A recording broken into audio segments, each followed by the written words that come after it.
एक बंदूक, 9 गोली, 4 लाश और 1 एफआईआर। ये है अमेठी केस का सार।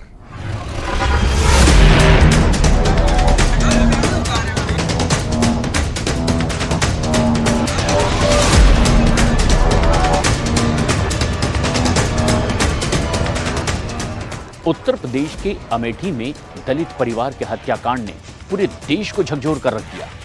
पुलिस इस पूरे मामले को, हत्याकांड को आपसी रंजिश का मामला मानकर भी देख रही है। तफ्तीश आगे जारी है, कार्रवाई आगे चल रही है। लेकिन यह भी बात सामने आई है कि एक एफआईआर के चलते पूरे परिवार की जान चली गई।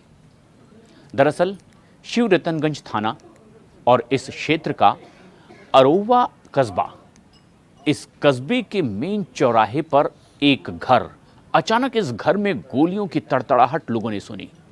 आवाज सुनकर जब लोग घर के अंदर दाखिल हुए तो देखा कि आंगन में ही सुनील और उसकी पत्नी की लाश पड़ी है। दूसरे कमरे में 2 मासूम बच्चों की लाश पड़ी है। पुलिस ने मौके से गोली के 9 खोखे बरामद किए। सूत्रों के मुताबिक जो जानकारी मिली, ये भी पता चला कि इस हत्या का आरोपी चंदन वर्मा, जिसे हिरासत में ले लिया गया है, बताया यह भी जा रहा है कि चंदन वर्मा अकेले ही इस पूरे जघन्य हत्याकांड को अंजाम देने के लिए वहां पर पहुंचा था। सुनील मूल रूप से रायबरेली जिले के गदागंज इलाके का रहने वाला है। हाल ही में उसका अमेठी में ट्रांसफर हुआ था। शुरुआती पुलिस की जांच पड़ताल में यह पता चला कि पूनम ने 18 अगस्त को रायबरेली में चंदन वर्मा के खिलाफ SC/ST एक्ट के तहत मामला दर्ज करवाया था।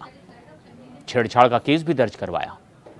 शिकायत में यह भी कहा गया कि अगर उसे या उसके परिवार को कुछ होता है तो इसके लिए चंदन वर्मा ही जिम्मेदार होगा।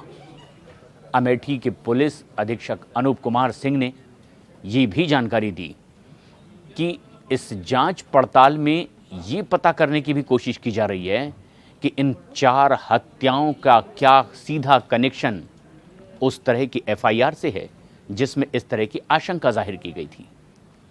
सुनील अपने परिवार की कमाने वाला एकमात्र सदस्य था, ये बात परिवार के लोग कह रहे हैं। उनके पिता रामगोपाल ने कहा है कि हत्यार का भी वही हशर होना चाहिए जो उसके बेटे के परिवार का हुआ है। उन्होंने कहा कि सरकार से वो ये अपील करते हैं कि उनके बेटे के अलावा उनका घर परिवार चलाने वाला कोई और नहीं था, कमाने वाला भी कोई दूसरा नहीं था। उनकी उम्र 60 साल से ज़्यादा हो चुकी है। एक और बेटा है ज़रूर, लेकिन वो अलग रहता है और उसका कोई आसरा नहीं।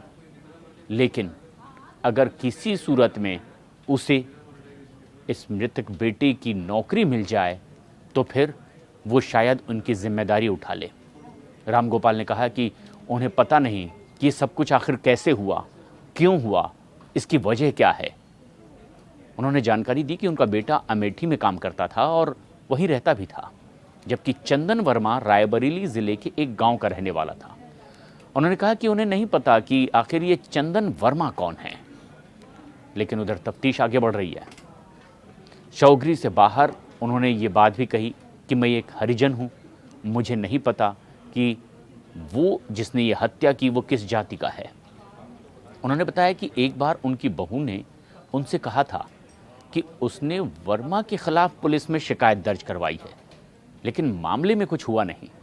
उन्होंने कहा कि अगर कोई कार्रवाई की गई तो आज ये नौबत नहीं आती, लेकिन कार्रवाई में बहुत लापरवाही बरती गई और शायद ये उसी का अंजाम है।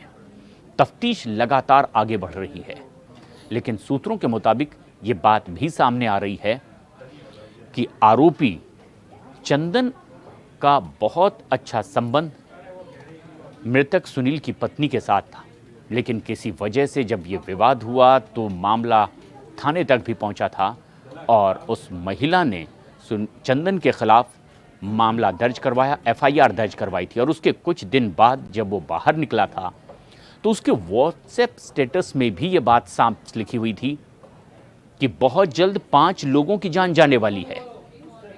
और आखिरकार 4 लोगों की हत्या उसने एक बंदूक से कर दी।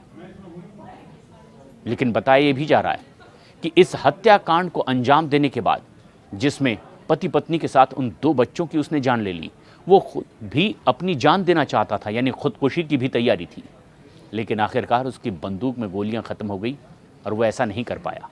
लेकिन क्या यही सच्चाई है?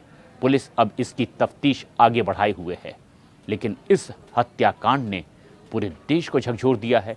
पुलिस अब एक एक कर कदम आगे बढ़ा रही है और माना जा रहा है कि उचित कार्रवाई कर आरोपी को कठिन दंड भी दिया जाएगा। इस बेहद अहम खबर पर क्या है आपकी राय? हमें कमेंट्स करके ज़रूर बताएं।